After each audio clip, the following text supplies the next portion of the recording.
What is up, gentlemen? Welcome back to another episode on the channel.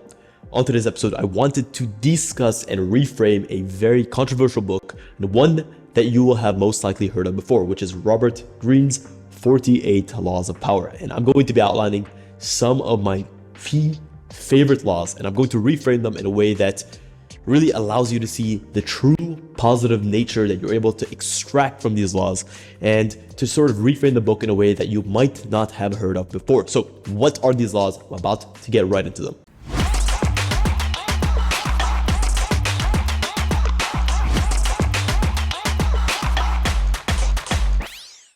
Law number one is never outshine the master. And to kind of reframe this in a positive context, yes, it is extremely important to have full confidence in your ability to be able to execute all of the projects, all of the tasks that you've been given in the highest possible manner with the highest possible level of competence. But the same person that is confident is also the same type of person that is able to take a step back and to let others have the spotlight when they need to have the spotlight, right? It's not going to destroy your ego if you truly know yourself and you truly know your capabilities to say, listen, this person, they did a great job, and I don't need to step into that limelight, and I don't need to sort of distract away from the efficacy of this person because I feel unheard or I feel out of sight. This is about understanding yourself, understanding what your value is, and being willing to cede or being willing to actually step aside and give others a limelight when the time is right and when the opportunity calls for it. Law number two is to never put too much trust in friends and to learn how to use your enemies. And the way that I contextualize this and the way that I have reframed this is being willing and open to listening to opposing viewpoints, right? The modern enemy is anyone that ultimately has an opposing viewpoint to you. So let's kind of dissect what an enemy is. And it's literally someone that has something that is different or contrary to your belief. The type of person that is so stuck in their own minds that they can't listen to an opposing viewpoint because that destroys the version of themselves that they see in their mind is not a person that is capable or willing to grow. So learn to use the opinions of others to your advantage to give you a fresh or a different perspective on life. And perhaps if you listen long enough and if you open your ears long enough and you open your mind long enough, you might learn something that you haven't learned before, and that might actually allow you to move forward and to progress forward in life. Law number three is to always conceal your intentions. And what this means to me is ultimately to be very clear about who you share specific types of information with, right?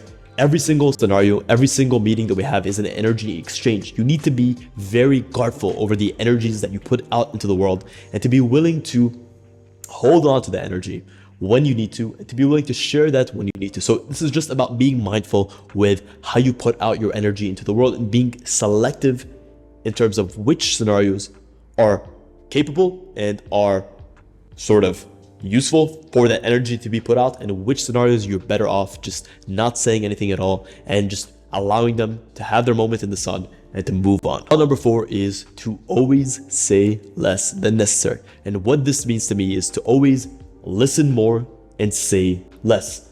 A lot of us have such a difficult time listening to others, and I honestly don't know why. The way that I look at it is you're in your head the entire day.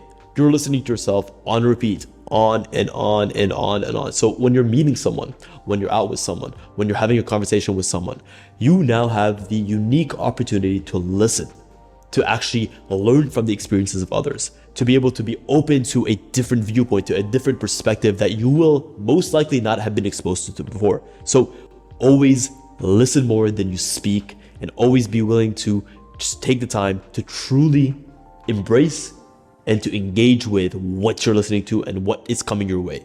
Law number 11 is to always keep people dependent on you. And the way that I've reframed this is to keep people dependent on you means that you're providing tremendous value to other people, right? Who is the type of person that is able to provide tremendous value? This is the type of person that is extremely confident. They're innovative. They're go-getters. They're the types of people that look at the world and find solutions to the problems that ultimately arise on a day-to-day basis.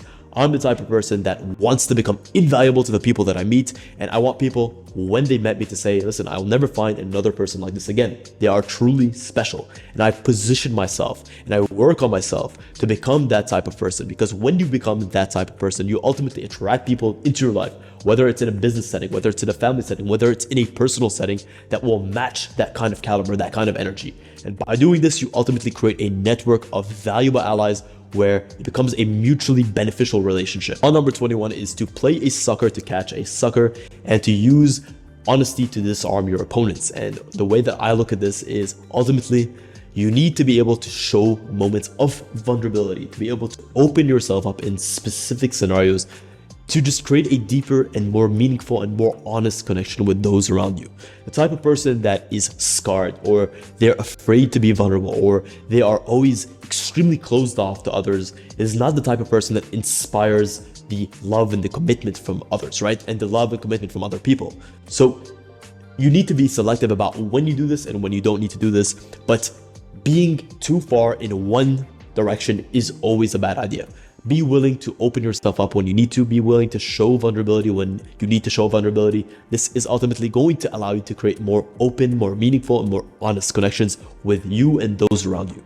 Last but not least is law number 28, which is to enter action with boldness. And the way that I've internalized this is, anything you do in life, you must do boldly. You must do it to the best of your ability. You must give it a 110%.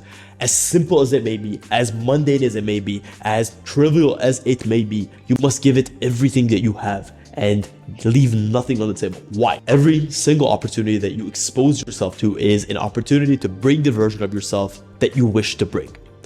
The more you reinforce the version of yourself that you see in your mind, the more that person becomes a reality. So anything that you do, whether it's a business meeting, whether it's a dinner, whether it's a chat with friends, whether it's a client call, you must do boldly. You must do to the best of your ability and be willing to leave nothing back, to hold nothing back, to leave nothing on the table. And by doing this, you ultimately become and get closer to the version of yourself, the ideal of yourself that you know you are capable of getting to. Well, guys, that is it. Those were my key laws, and those were my honest favorite laws that I often find are misinterpreted by others.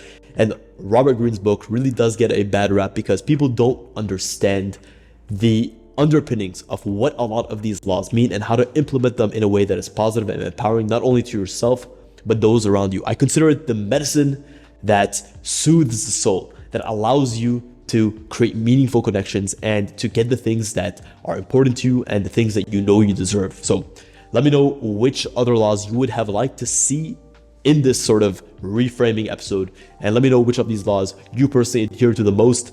Guys, as always, from the very bottom of my heart, thank you so much for tuning into this episode of Shadi TV. Until next time, see you soon. That's it.